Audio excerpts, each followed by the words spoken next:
Les derniers gossip en vue.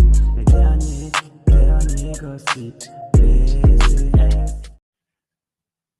Hello mes queens, hello mes fouines, hello mes commères.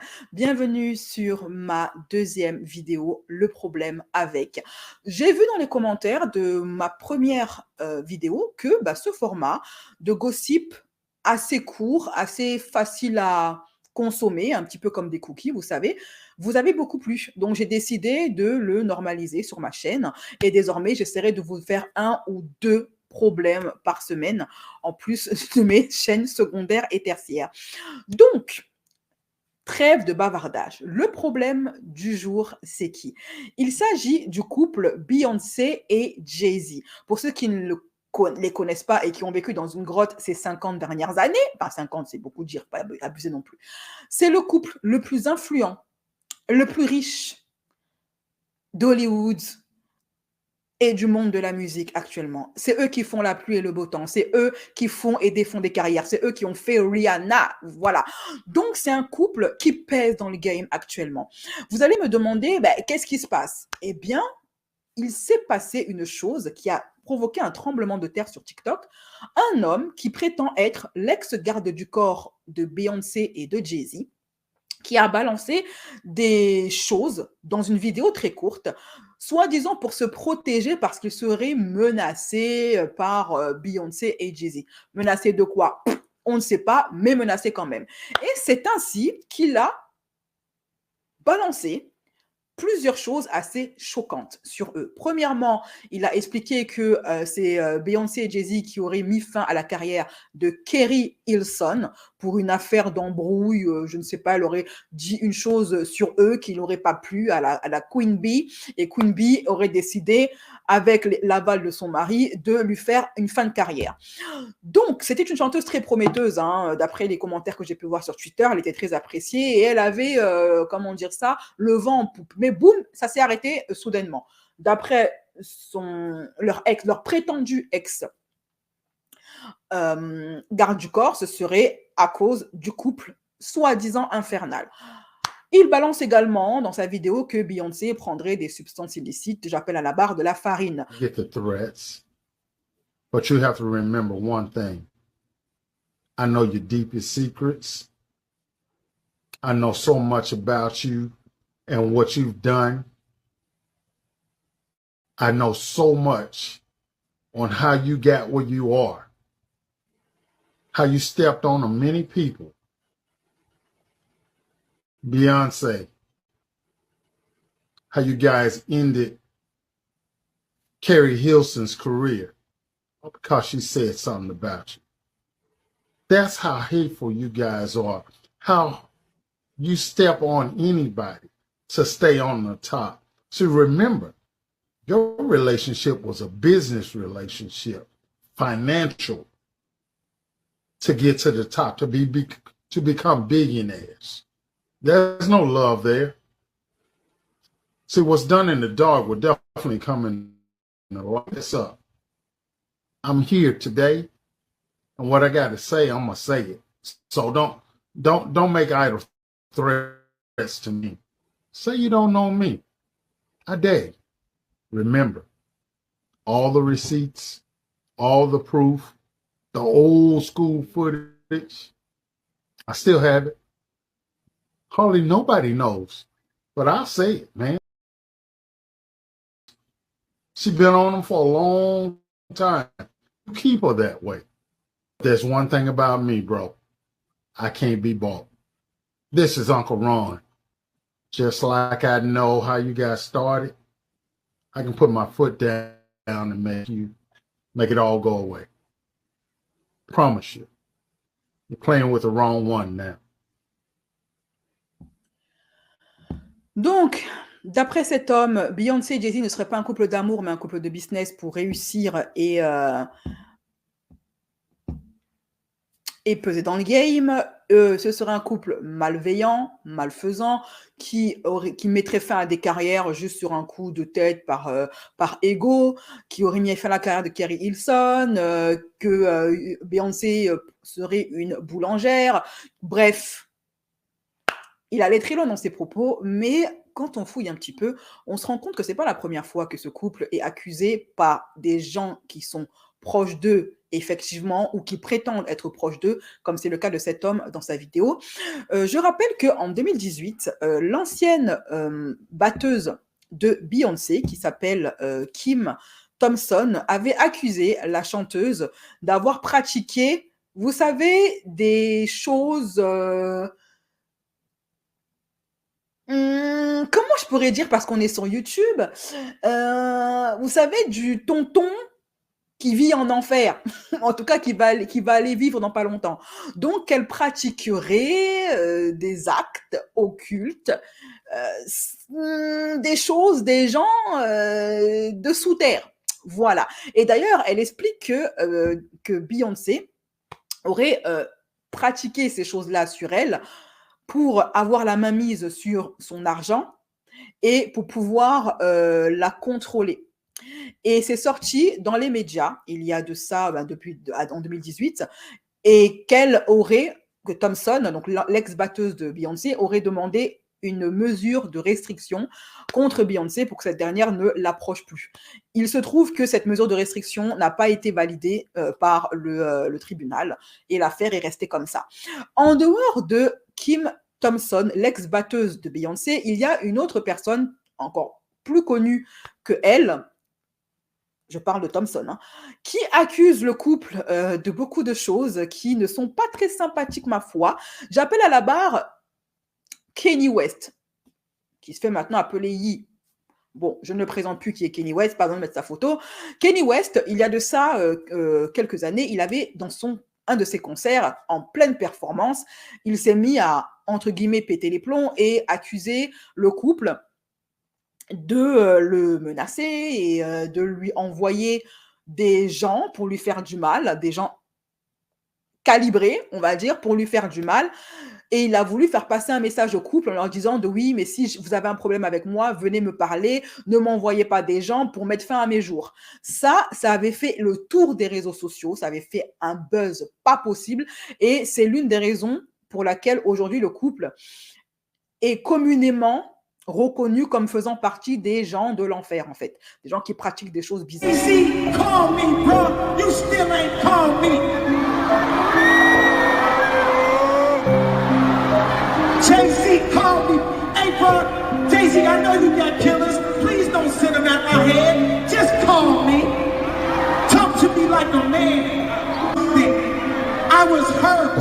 Beyonce, I was hurt because I wanted to present a video called Fake, and out of respect, MTV told me, Mr. West, out of respect to you, I will let you know that Beyonce is winning the video tonight for Formation over Hot Line Bling and Famous.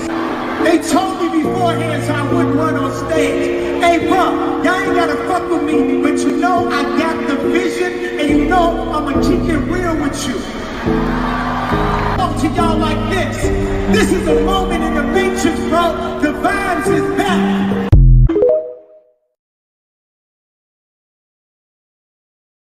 Pas tout. Encore cette année, après avoir disparu un peu des réseaux sociaux suite à ses embrouilles avec son ex-femme, Kim Kardashian ou je sais pas quoi, Jay-Z, il a été interrogé, on va dire de manière un peu, pas brutale, mais clandestine. C'était pas une interview officielle dans une chaîne d'émission ou de radio. Il y a un homme qui est venu interviewer le chanteur et qui lui a parlé en fait des dernières, vous savez, accusations, polémiques, etc., qui tournaient autour de Ye. Parce que je rappelle que Ye a perdu énormément de collaborations avec des grosses marques qui ont décidé d'arrêter de travailler avec lui, notamment pour sa marque Yeezy. Hein. Il a perdu toutes ses collaborations. Pourquoi? Parce qu'il avait tenu des propos jugés israélites, on va dire, et des propos racistes, voilà, négrophobes, parce qu'il avait un peu craché sur le Black Lives Matter. Donc, tout ça n'a pas plu au public et boum, il a perdu énormément de collabs.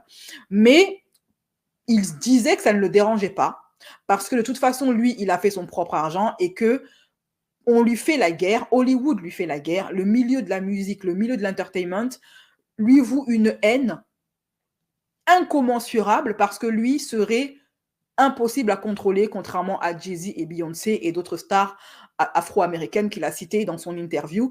Et il explique que pourquoi est-ce que lui n'est pas contrôlable, et c'est la raison pour laquelle il est détesté par le milieu, c'est parce qu'il fait son propre argent et qu'il croit en Dieu et qu'il ne se réfère qu'à Dieu quand il a des soucis et pas à autre chose d'autre.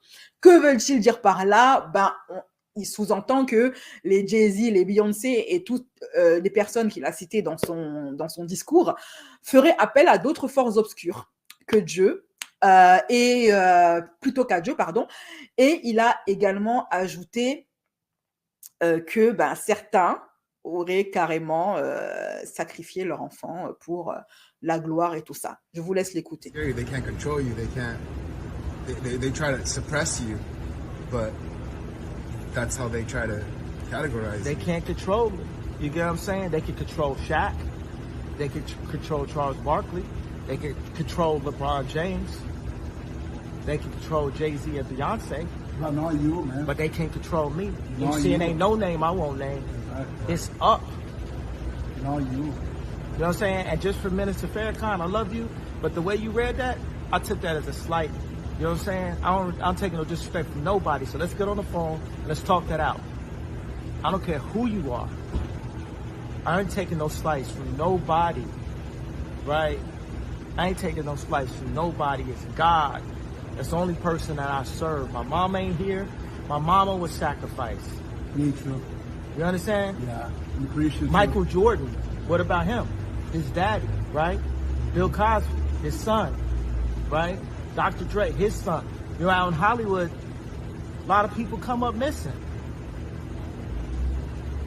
Feels like it might be a lot of that in order to control, traumatize. They want to monetize and traumatize. And God loved me. You understand? They hit me. Gap, Adidas, all that away. Still, Forbes, who hate me, right, had to write net worth 400 million. Jesus is king. God loved me. That's more important than thinking in life. That's the thing. You know what I'm saying? And this truth is going to be heard. Y'all can't send none of y'all Meek Mills, y'all Puffies, y'all Lil Boozy, none of these names, none of these people that have to listen to y'all because they're dealing, they have.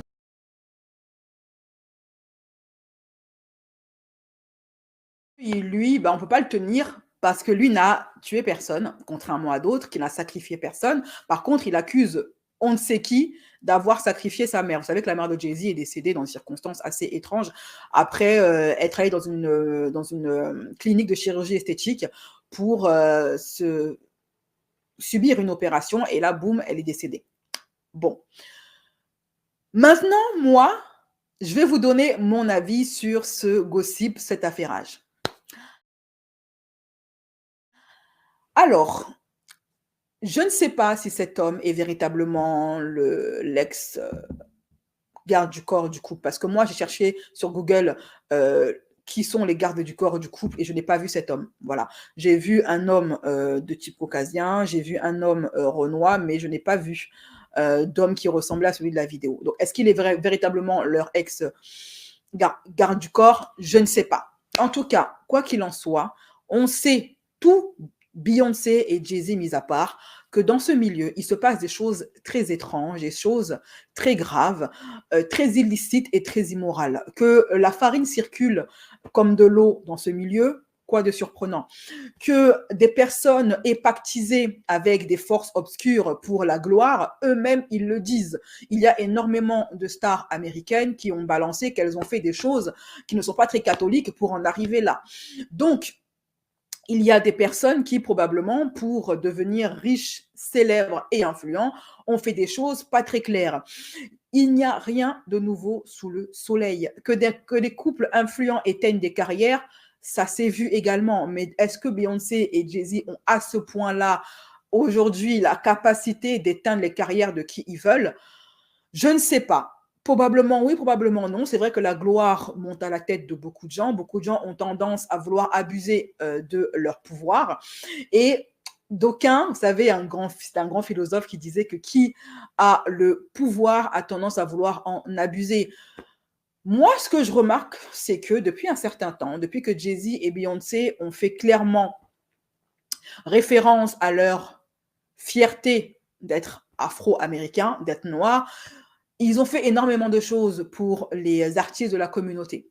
Notamment, on se souviendra du film que Beyoncé avait fait, qui a été distribué par Disney, il me semble, dans lequel elle mettait énormément en avant des artistes africains. Bon, ceux qui faisaient déjà le buzz, d'accord, mais quand même, elle a collaboré avec des gens de sa communauté en Afrique. Elle les a fait valoir. Et aucun d'entre eux ne s'est jamais plaint de quoi que ce soit de la part de Beyoncé. Ils mettent énormément leur communauté en avant. Donc, je ne sais pas si c'est judicieux de la part d'autres Renois aujourd'hui de leur taper dessus. Que des stars américaines, afro-américaines aient dû faire des choses sales pour en arriver là, moi, je dis, c'est vrai, c'est triste, mais en même temps, c'est parce qu'ils ont fait le sacrifice de leur personne et ce qu'ils ont fait, qu'aujourd'hui, d'autres artistes afro-américains peuvent avoir une place dans l'industrie de la musique ou du cinéma. C'est parce que les Michael Jackson, les Beyoncé, les Jay-Z ont fait le taf, ont sacrifié ce qu'il y avait à sacrifier, même si je ne cautionne pas tout, hein, bien évidemment. Hein. Je ne suis pas en train de cautionner le fait de mettre fin à la vie de quelqu'un. Mais, comme on dit souvent, on ne fait pas d'omelette sans casser des œufs. Et ça n'a pas dû être facile pour eux, pour les Afro-Américains, de se faire une place dans l'industrie. Et je pense que beaucoup ont dû faire des choses qui ne leur plaisaient pas ou qu'ils regrettent pour pouvoir en arriver là. Mais qu'on soit d'accord ou pas avec ce qu'ils ont fait, le fait est qu'aujourd'hui, la communauté afro-américaine en tire les fruits, en tire des bénéfices. Aujourd'hui, tu as des actrices comme Lupita Nyong'o qui peuvent être les têtes d'affiche d'un film en tant que femme afro-américaine. Il y a quelques années, c'était improbable. Elles peuvent avoir le premier rôle dans des films et non pas des rôles, et non plus des rôles de sous-fifre ou de martyrs, etc. Être prises au sérieux dans des blockbusters ou des séries à succès comme la série Star Wars, par exemple, sur Obi-Wan. C'est parce qu'il y a ces acteurs et ces chanteurs afro-américains qui ont dû faire des sacrifices. Peut-être qu'à la base, ce n'était pas pour la communauté qui le faisait et c'était uniquement pour eux. Mais quelle que soit leur motivation, aujourd'hui, on en tire des bénéfices. Et ce bénéfice-là, le fait de voir de plus en plus de têtes d'affiche dans des films bankable qui rapportent énormément d'argent, comme par exemple Black Panther, etc., ouvre les portes à l'international aux Africains, aux acteurs et artistes d'origine africaine. Et on est de plus en plus mis en avant. Mais aujourd'hui, même dans les blockbusters français, il y a des actrices, même si leur rôle est un petit peu timide, mais aujourd'hui, il y a des actrices dark skin qui ont des rôles autres que Bintou l'excisée ou Bintou la sans-papier. Voilà, des rôles valorisants parce qu'il y a malheureusement des gens de la communauté qui ont dû faire ce genre de sacrifice. Donc, ne serait-ce que par rapport à ça, personne n'est parfait. Je ne connais pas beaucoup de monde dans le milieu, quelle que soit leur couleur de peau, qui n'ait pas fait des choses sales. Mais je pense qu'il faut voir au-delà. En fait, je parle à ma communauté, il faut voir les choses au-delà. On peut les critiquer jusqu'à demain, mais aujourd'hui, on tire les bénéfices de leur sacrifice, de leur martyr, de ce qu'ils ont dû faire pour en arriver là aujourd'hui. C'est triste, certes, mais le monde est triste, le monde est imparfait, le monde est comme ça, en fait. Il y a le bien et puis il y a le mal. Et vous savez que le dragon est attiré par l'argent.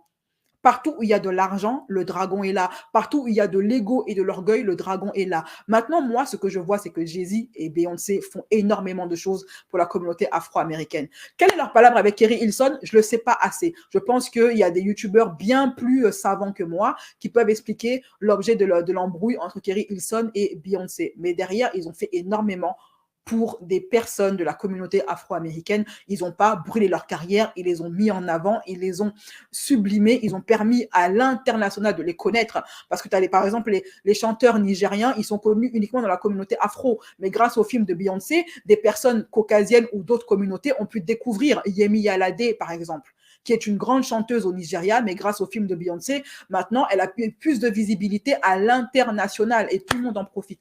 Donc, moi, je ne sais pas. Dites-moi ce que vous en pensez en commentaire. C'est vrai que mon avis, il est un petit peu en dehors des clous. Peut-être que beaucoup ne s'attendaient pas à ce que je donne cette opinion-là. Mais c'est la mienne. Peut-être pas la vôtre. En tout cas, dites-moi ce que vous en pensez. Je vous fais des gros bisous et on se dit à la prochaine pour un nouveau problème. J'essaie de vous déposer 1 ou 2 problèmes par semaine. Les derniers gossip, gossip, gossip en vue. Les derniers gossip, les